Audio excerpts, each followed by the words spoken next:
कक्षा 10वीं हिंदी भाषा 2 के अंतर्गत आज हम अभ्यास शीट नंबर 22 का अभ्यास करेंगे, जिसमें हम व्याकरण भाग पर आधारित अभ्यास शीट देखेंगे। तो चलिए बच्चों शुरू करते हैं अभ्यास शीट नंबर 22। यहाँ कुछ मुहावरे, उनके अर्थ और वाक्यों में प्रयोग दिए गए हैं, तो चलिए इन्हें देखते हैं। पहला है अपने पैरों पर खड़े होना, अर्थात आत्मनिर्भर होना। समाज में अपने पैरों पर खड़े होने वाले का बहुत सम्मान होता है। दूसरा है आँच ना आने देना, मतलब किसी तरह का नुकसान ना होने देना। हमें अपने देश की मान मर्यादा पर आँच नहीं आने देनी चाहिए। तीसरा प्रश्न है 19-20 का अंतर होना, अर्थात बहुत कम अंतर होना। रवि और राजन की उम्र में 19-20 का अंतर है।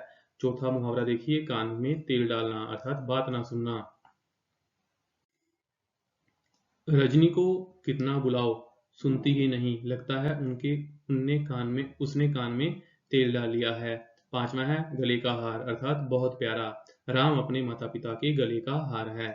छठा है चैन की बंसी बजाना, अर्थात सुखपूर्वक रहना। जसवीर सिंह सेवानिवृत्ति के बाद चैन की बंसी बजा रहा है। सातवां है तिल का ताड़ बनाना, अर्थात छोटी सी बात को बढ़ाना। सुधीर की जरा सी डांट को अपने ऊपर आरोप समझना रवि का तिल का ताड़ बनाना है।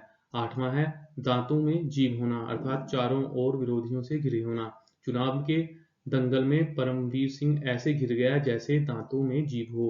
नौवां है पीठ दिखाना, अर्थात हार कर भाग जाना। भारतीय सेना का आकर्षक रुख देखकर शत्रु सेना पीठ दिखा गई।